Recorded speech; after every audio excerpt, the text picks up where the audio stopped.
Hello, the Museum of London Life. How can I help? Oh, hi. I was wondering if you could send me some information.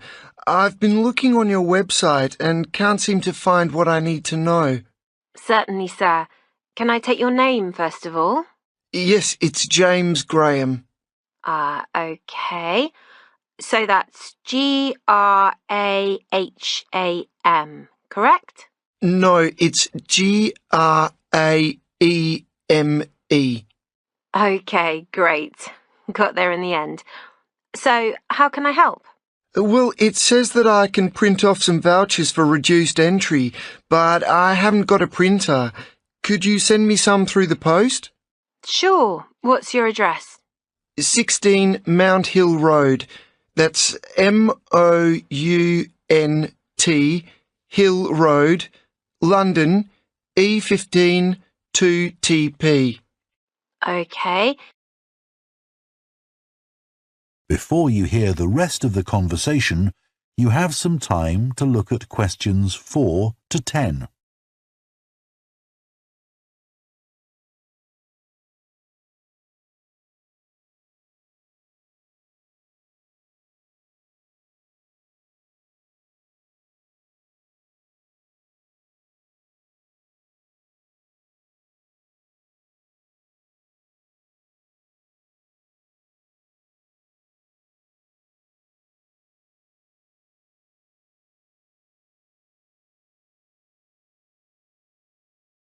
Now listen and answer questions 4 to 10.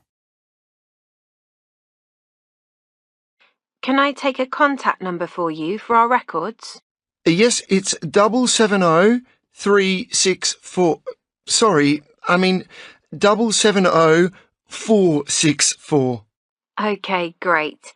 I'll get some vouchers sent out to you. Thanks. Could you just clarify what the discount structure is? Of course. So, for groups of 4 or more, there's a 10% discount applied. If you manage to get together a larger gang of people, 10 or more to be precise, then that figure goes up to 15%. Oh, and what about students like me? Anything extra? Yes, all students get that same 15% discount automatically. But in groups of 4 or more, that goes up by another 5% to 20%. Would you be coming with friends? No, I think the likelihood is that I'll be on my own.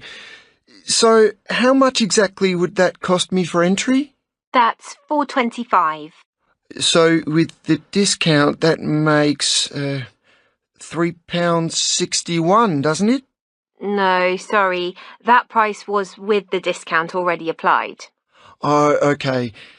And are there any special exhibitions at the moment? I'll book tickets for that as well today, provided there's something special that I'm particularly interested in. There is actually. You've just missed a really popular one that took in the Viking period. And coming up, we've got the period known as the Industrial Revolution. But the one we're currently running is called Underground London, which looks at the tunnels, sewers, and catacombs beneath the streets of the city. Great. Ideally, I'd like to visit on my birthday, the 13th of July. Let me check. No, that's a Monday. We're closed on Mondays. Oh, that's a shame. Never mind, I'll come the day before. Can I book over the phone now? Certainly. So that's one student ticket for the 12th. Let me take your payment details.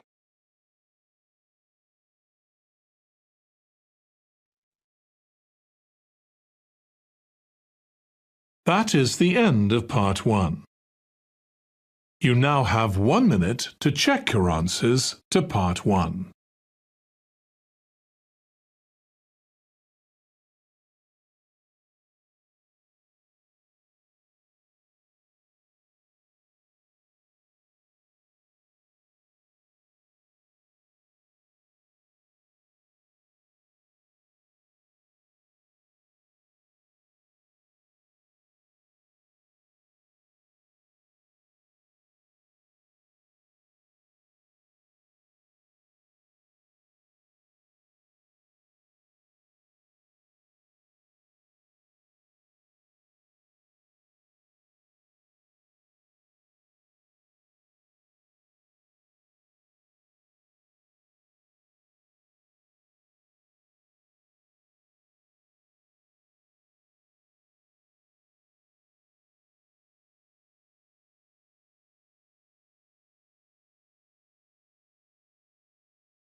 Part 2.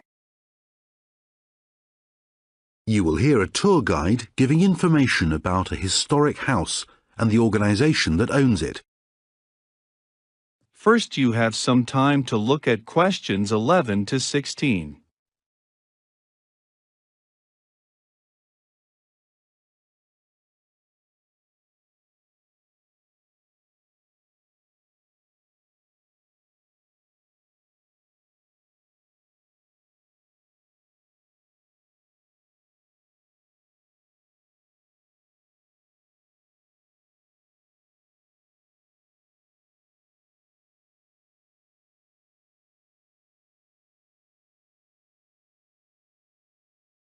Now listen carefully and answer questions 11 to 16. As you know, Holloway Estate is one of the few surviving estates in this area that still retains many of the farming features of the past. Let me quickly explain where you can find some of the key attractions. If you take a look on your map, we are now standing at the foot of the steps to the manor house. Can everyone see it marked with an arrow? Don't forget, this is our meeting point for when we leave. So, directly behind us is the fountain. From here, heading left, the path takes you to a gate which leads into the famous Holloway orchards, where for hundreds of years the estate has been growing its highly prized apples, cherries and plums. Incidentally, if you fancy trying them, a range of delicious Holloway jams and preserves are available in the gift shop. Speaking of which, the gift shop is to the right of the main house. If you go through the gate, the left-hand path takes you to the apiary, that's to say, the beehives, where Holloway honey has been collected for more than 250 years. And yes, before anyone asks, you can also buy Holloway honey. If you take the right-hand path, you will come to some old farmers' cottages, which have been renovated and are rented out as holiday cottages. Please feel free to admire them from the outside, but as there may be guests staying in them right now, please respect their privacy. From the back of the main house, crossing the car park, and just before you get to the cattle fields, you will find a row of 3 buildings. The middle one is the old dairy. The dairy is actually working, producing butter and cheeses using traditional methods. Next to that, on the left, are the former cattle sheds, where the livestock was kept. Nowadays it's used as a museum, so those of you who are keen to explore Holloway's farming past should pay it a visit.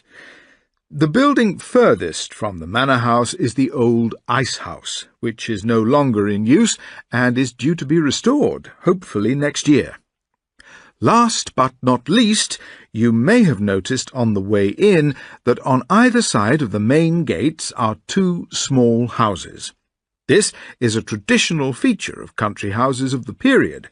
On the right-hand side, as you enter the estate, is what was known as the gatekeeper's lodge.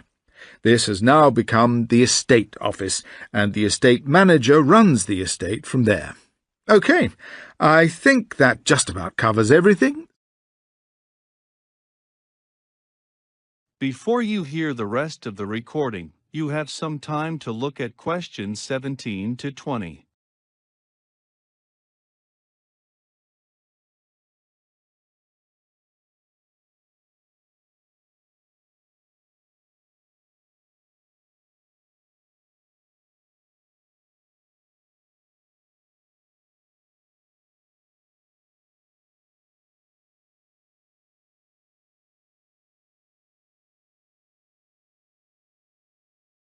Now listen carefully and answer questions 17 to 20.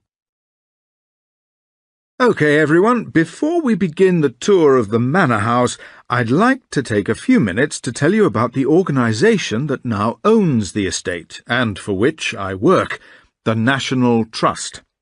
The National Trust is the largest membership organisation in the UK, with 4.24 million members. Our annual revenue is £494 million. At the present time, we have 5,899 paid members of staff and an additional 62,000 volunteers. That's an approximate number because new volunteers are joining us all the time.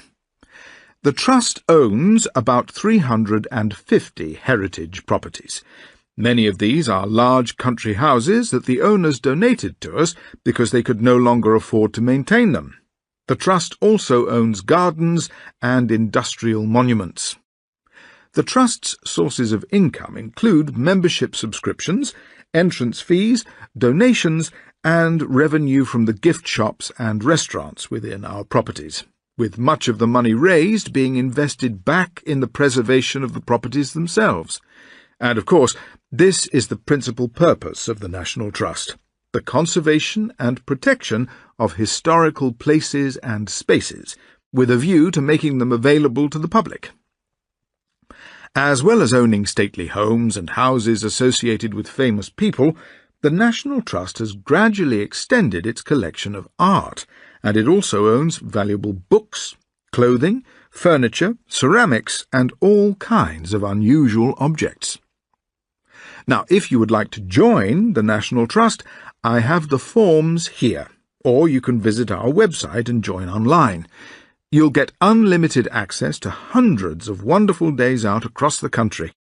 Lifetime membership costs £1,555, but most members join for a year at a time. Individual membership is currently £64 annually, but it's cheaper to join with your partner or another family member, as it'll be £108 for two people living at the same address. For a family of 4, 2 adults and 2 children, a year's membership costs £114. It's a great gift for a birthday or other special event. There are lots of benefits to being a member. As well as free parking at all our locations, you receive a National Trust handbook full of information to help you plan your visits. And if you pay by direct debit, you'll receive a free pair of binoculars. Oh, I almost forgot. All members receive a free copy of the National Trust magazine, sent to you by post 3 times a year.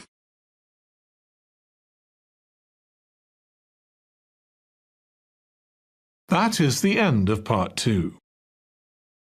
You now have 30 seconds to check your answers to part 2.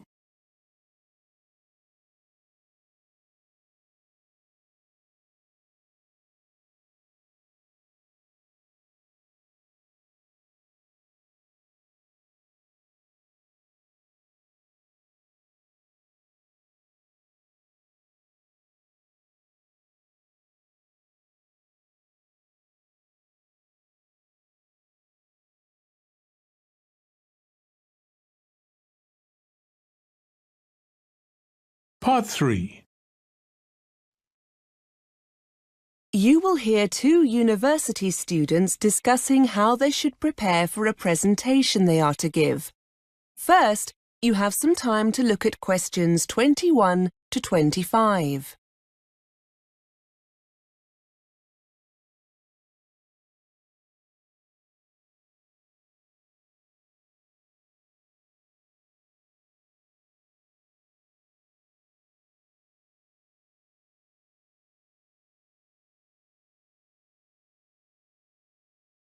Now listen and answer questions 21 to 25.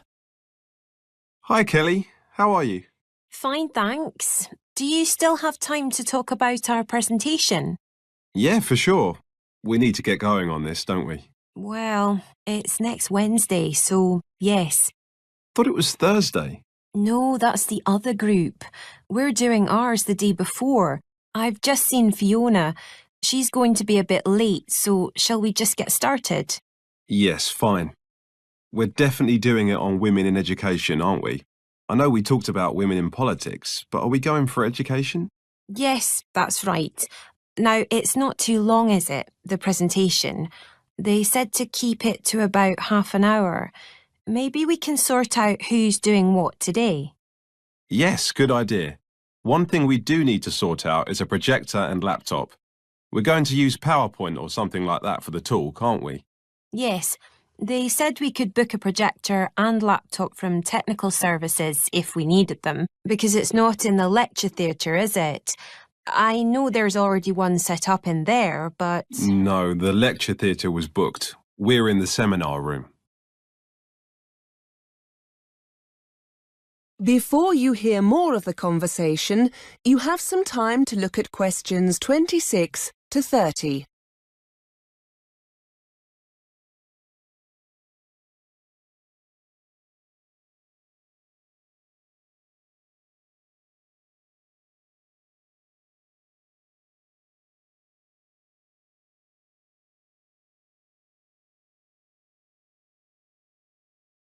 Now listen and answer questions 26 to 30.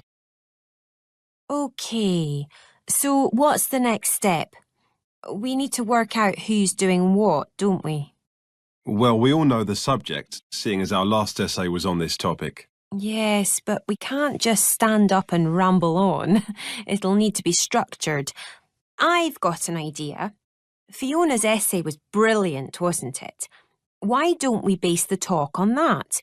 We can always add bits here and there if we think it needs padding out anywhere. That's a good idea. Shall we ask her to get a copy of it for both of us? Yes, I'm sure she won't mind. We can always let everyone know at the start of the presentation that it's Fiona's work. But we don't want to just read it out. That'll be really boring. It's probably best to make notes from it so that we can improvise a bit on the day. Why don't we break the essay down into sections and the three of us can each take on one section? We can all make notes on our own part and add to it where we think it needs it. That way we can try to make it our own. Yes, I like it. So let's ask Fiona to start the talk off and bring it to a close. She can take on the introduction and conclusion. I know she divided the essay into the situation for women in the past and then compared it to how things are now. So why don't I take the bit on the past and you talk about the situation for women as it is now? OK. If we give ourselves till the weekend to work on it, we can get together on Saturday to see how it's looking. Now, what about the presentation itself? Someone will need to build that and find images. We don't just want to fill each slide with a load of text, do we? No, we don't. Before I forget, I can sort out the laptop and projector. I've got to go down to technical services to get them to have a look at my laptop. They reckon they can get it to run a bit faster. But the presentation, who's good with computers? Do you fancy having a go? I don't mind. But I'll wait until we've met up on Saturday just to make sure we've all got our notes. We'll need images, won't we? Shall we all search for our own to fit our section of the talk? Yes. And then if you and Fiona email them to me, I'll add them to the presentation. Right. That was easy, wasn't it? And look, here comes Fiona. Let's ask her about her essay. That is the end of part 3. You now have 30 seconds to check your answers to part 3.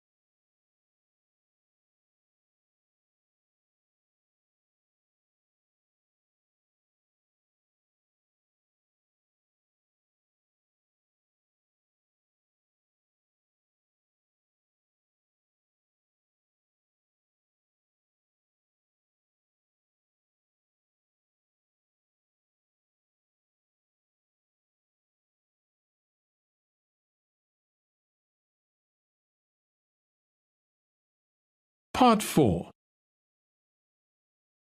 You will hear someone giving a talk about writing for a newspaper and the printing process. First, you have some time to look at questions 31 to 40.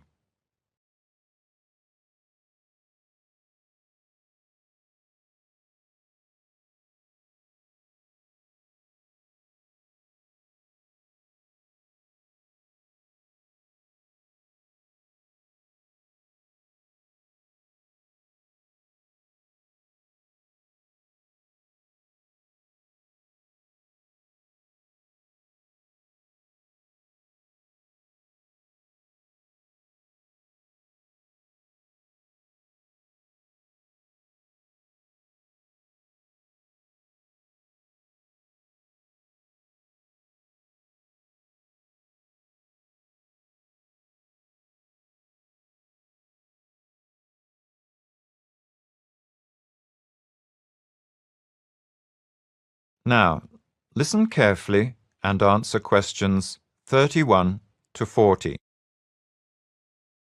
Good afternoon, everyone.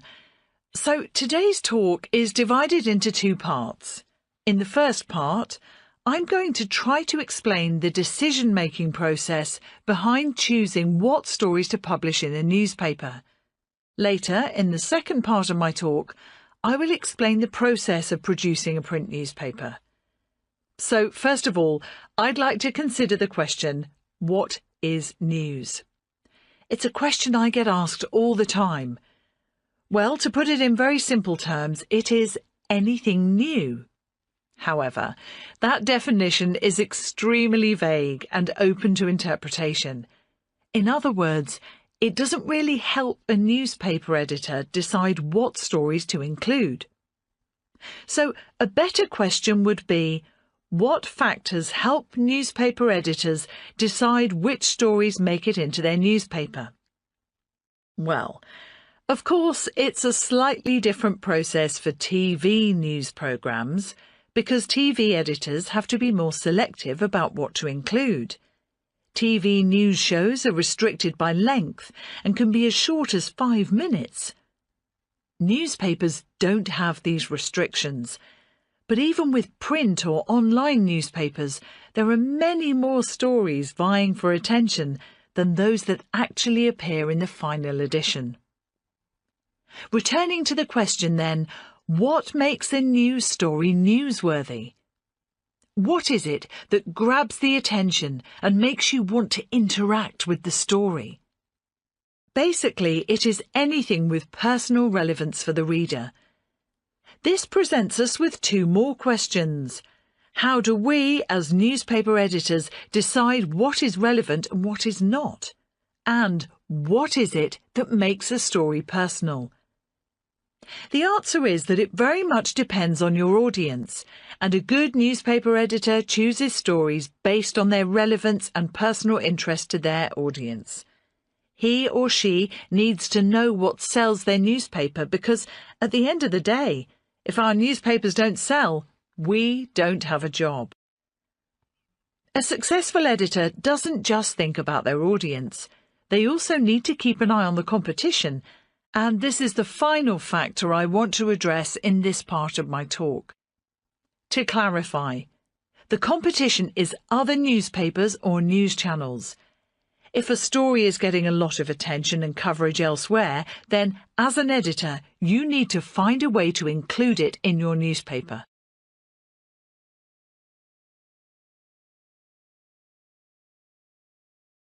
So now to move on to the second part of my talk, which is the process of putting together an edition of a printed newspaper.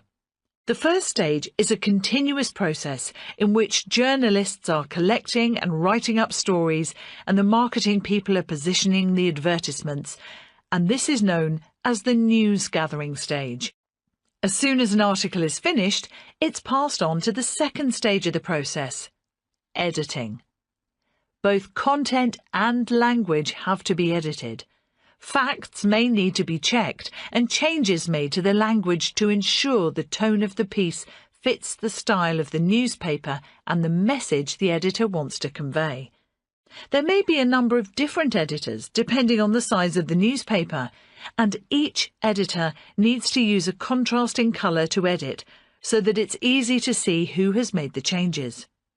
For example, sub-editors use red, the chief sub-editor uses blue, and the editor uses green.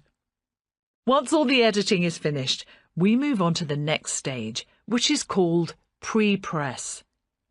This stage is concerned with layout. Each page of the newspaper is laid out and designed with stories, pictures and adverts. A prototype, or first version, of each page is made. Nowadays, these are then transformed into digital form by graphic designers. The pre-press stage is followed by the press or lithographic stage. Traditionally, and in places where digital printing isn't used, the stories and adverts are registered on a plate, an iron sheet, in the size and shape of the newspaper. Next comes the impression stage. The plates are hung on the printing press and the final copies are printed out. For some of the national newspapers, this can run to thousands of copies that need to be collected and put in order before the final stage, circulation, when the newspapers are sent out to be distributed across the country. Although digital technology now plays a part in this whole process, it's actually remarkably similar to the way it has always been done. The process, from beginning to end, typically takes about 12 hours, as it's a very fast-moving business.